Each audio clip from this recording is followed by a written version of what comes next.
नमस्कार दोस्तों, आप सभी का आपके YouTube channel youth star online classes में स्वागत है। इस वीडियो में हम लोग बात करेंगे काउंसलिंग के टाइम आपके पास कौन कौन से डॉक्यूमेंट होने आवश्यक हैं।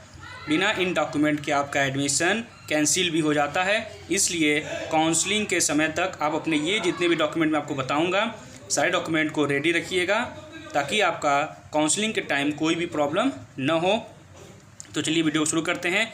इस वीडियो में हम लोग सभी जितने भी अंडर ग्रेजुएट या पोस्ट ग्रेजुएट कोर्स हैं उनके काउंसलिंग में आपके पास कौन कौन से डॉक्यूमेंट होने चाहिए उसकी लिस्ट है ये। चलिए देख लेते हैं। पहले नंबर पे है एडमिट कार्ड।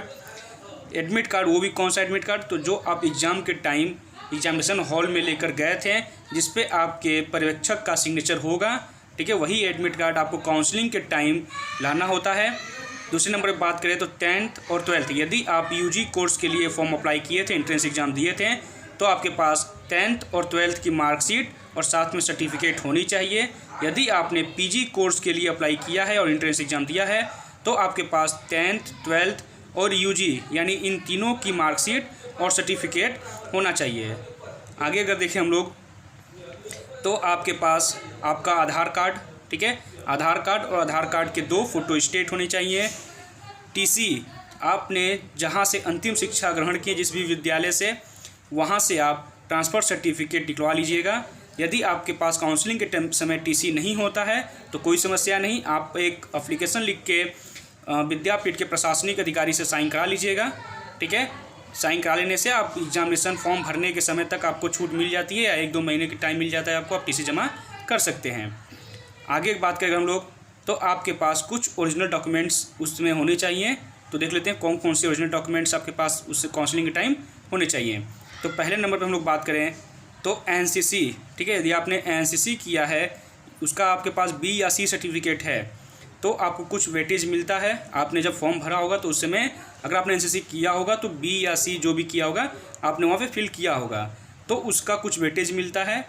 तो अगर आप एनसीसी बी और सी सर्टिफिकेट जब दिखाएंगे तभी आपको उस वेटेज का लाभ मिलेगा, अन्यथा आपको कोई भी वेटेज का लाभ नहीं मिलेगा। यदि आपने स्पोर्ट्स कोटा में अप्लाई किया है फॉर्म तो आपको अपने स्पोर्ट का सर्टिफिकेट दिखाना होगा। यदि आपने स्काउट गाइड में अप्लाई किया है तो आपको स्काउट गाइड का जो भी सर्टिफिकेट होगा उसको दिखाना होगा। यदि आपने ईडब्ल्यूएस कैटेगरी में फॉर्म अप्लाई किया होगा तो आपको काउंसलिंग के टाइम अपना ओरिजिनल ईडब्ल्यूएस का सर्टिफिकेट वहाँ पर दिखाना होगा और साथ में ही जितने भी सर्टिफिकेट हैं सभी की ओरिजिनल कॉपी और 2-2 फोटो स्टेट साथ में ले जाना होगा।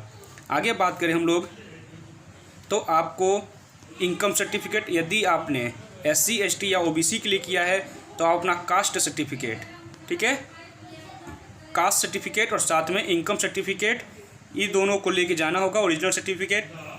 अगला जो होगा वो रेजिडेंस यानी निवास प्रमाण पत्र, ठीक है, आपका निवास प्रमाण पत्र भी होना चाहिए, कास्ट सर्टिफिकेट, इनकम सर्टिफिकेट। तो इतनी चीज़ें आपके पास काउंसलिंग के टाइम होनी चाहिए। जब आप काउंसलिंग के लिए जाते हैं तो आपसे एंटी रैगिंग फॉर्म भरा जाता है। इसमें 2 होते हैं, एक आप स्टूडेंट खुद भरते हैं और एक पेरेंट्स के द्वारा भरा जाता है, ठीक है। तो एंटी रैगिंग आपका 10 मिनट में ही, जैसे ही आप विद्यापीठ गेट से बाहर निकलेंगे वहाँ पे कई ऐसे स्टोर हैं जहाँ पे एंटी रैगिंग फॉर्म बनता है, 5 मिनट में ही बन जाएगा।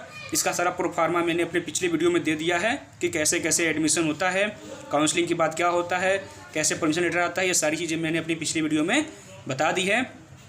तो अगर आपको ये वीडियो अच्छा लगा हो तो इसे लाइक। यदि आपको एडमिशन से लेकर काउंसलिंग से लेकर एडमिशन तक कोई भी समस्या होती है तो आप एनी टाइम लोरी के यादव जी से, ठीक, लोरी के यादव जो हैं ये LLB जो एंट्रेंस एग्ज़ाम हुआ था 2020-21 का महात्मा गांधी काशी विद्यापीठ का, उसके ये पहले रैंक प्राप्त विद्यार्थी हैं, ठीक है, इन्हीं का पहला रैंक आया था, जिनका नाम है लोरी के यादव। तो इनसे आप कोई भी समस्या होगी तो बात कर सकते हैं, एनी टाइम ये आपका समस्या का जो समाधान है वो कर देंगे। तो इनका नंबर मैं आपको दे रहा हूँ, ठीक है, आप इनका नंबर नोट कर लीजिए, 8573858899, ठीक, ये लोरी जी का मोबाइल नंबर है। आप इनसे कभी भी संपर्क कर सकते हैं किसी भी समस्या के समाधान के लिए, ठीक है। तो अगर आपको ये वीडियो अच्छा लगा हो तो इसे लाइक करें, अधिक से अधिक शेयर करें और अगर आपने चैनल को सब्सक्राइब नहीं किया है तो चैनल को सब्सक्राइब कर लें और बेल आइकन को दबाना ना भूलें।